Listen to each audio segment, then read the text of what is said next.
السلام عليكم ورحمة الله وبركاته داوديا kusoo dhawaada muuqaal cusub maanta waxaan doonaynaa inaan ka warbixino qaabkii iyo sidii ay ku burburtay dawladdii ama imbraatooriyadii islaamiga ahayd ee Cuthmaaniyiinta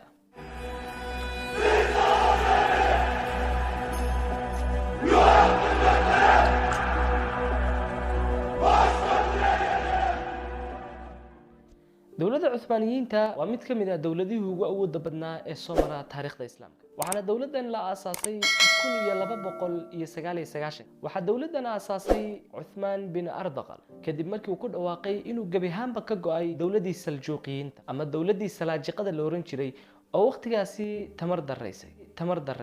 haddaba dawladda Cuthmaaniyiinta waxay jirtay in ka badan 600 oo sano ama 6 qarni waxaana xukunkeedu uu gaadhay qaaradda Afrika Yurub iyo sidoo kale Aasiya haddaba dawladda Cuthmaaniyiinta waxa jiray qodobo kalifay in ay saaxadda banayso ama ay burburto qodobadan ayaan doonayaa inaan qaar idin soo bandhigo dawladda Cuthmaaniyiinta iyagoo maamulkeedu uu si fiican u tisqaaday oo ka talisa wadamo fara badan oo caalamka ku yaala ayaa haddana waxa ku yimi burbur baaxad weyn kadib markay furmeen furfur gudeed oo iyada ku yimi iyo in ay dadku kala laabtaan kalsoonidii ay dawladda ku qabeen kadib markii culimo fara badan ay ku kaceen iyagoo ku doodaya in ay ka gudubtay nidaamkii islaamiga ah waxaana ay taariikhda inoo sheegaysaa in dawladda Cuthmaaniyiinta ay gabi ahaanba iska laabtay quraankii kariimka ah waqtigaasi waxaana maamulkii la wareegay dad aan diinta shaqo ku lahayn sidoo kale nidaamyadii islaamiga ah waxay u kala dambeysiyeen ama ay ka dhigeen hab qabiil iyagoo u sameynaya salaadiin iyo cuqaal u kala dambeynaya xukunada waxaana ka gudbeen hab xukunkii islaamiga ah sidoo kale yuhuud ayaa waxa loo ogolaaday inay galaan Falastiin intaasi kadib waxa yuhuud ku yeelatay boosas dawladda islaamiga ee Cuthmaaniyiinta waxaana qayb ka noqdeen golayaashii sharci dejinta iyadoo la oran karo fasaadkii ugu badnaa ayaa waqtigaasi dhacay sidoo kale waxa la soo saaray sharci lagu haybsoocayo carabta iyadoo ay ahayd luqadda af-carabidu luqadii koowaad ee dawladda ayaa markii dambe waxa loo bedelay luqadii atraakta cunsuriyadii lagula kacay carabta ayaa waxay kaliftay in ay carabna lumiso kalsoonidii ay ka qabtay dawladda Cuthmaaniyiinta iyo inka Sultan Abdulhamid oo 3 sanadood in ka badan maamulayay dawladda Cuthmaaniyiinta ayaa waqtigaasi la taliyaashiisa waxa loo aanaynayaa in ay fadqalalo ballaaran ka geysteen dawladdiisa waxa sidoo kale la oran karaa inay qayb ka qaateen qoraaladii ay isku soo diriyeen Sharif Hussein iyo Macmahon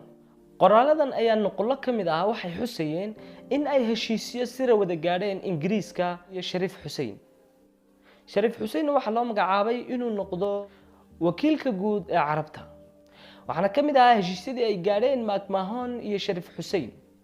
in jidka tareenka ee taga wadanka Turkiga gabi ahaanba la afjaro waxaana taasi kaliftay in isku socodkii gaadiidka ee dalka Turkiga uu gabi ahaanba xayirmo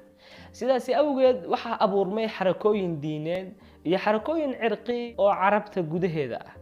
oo mid walba uu ku doodayo in dawladda Cuthmaaniyiinta aysan marnaba u hoggaansamaynin maamulkeeda haddaba markii ay ogaadeen wadamada galbeedku in ay tamar daraysay dawladdii Cuthmaaniyiinta ayaa waxay sameeyeen qorshe lagu baabiinayo qorshahan ayaa waxa la oran jiray Sykes-Picot wuxuu xusayaa in dawladaha carabta uu mid walba uu xuduud yeesho mid kasta uu yeesho calan u gaara iyo dawlad u gaara heshiiskan ayaa waxa gaadhay Ingiriiska Faransiiska iyo wadanka Ruushka kadib cadaadis maamuleed oo ku yimi Sultan Abdulhamid ayaa waxay ku qasabtay inuu isaga dago xukunkii dawladda Cuthmaaniyiinta ilaa uu soo baxay Mustafa Kemal Atatürk oo abqaalay dawladda imka lagu yeedho Turkiya sanadku markuu ahaa 1924 gabi ahaanba waxa soo afjarmay maamulkii dawladda Cuthmaaniyada oo soconayay 600 sanadood inta iyo in ka badan ay taariikhda inoo sheegaysaa balse intaas ayaan ku soo gabagabaynaynaa aad baad u mahadsantihiin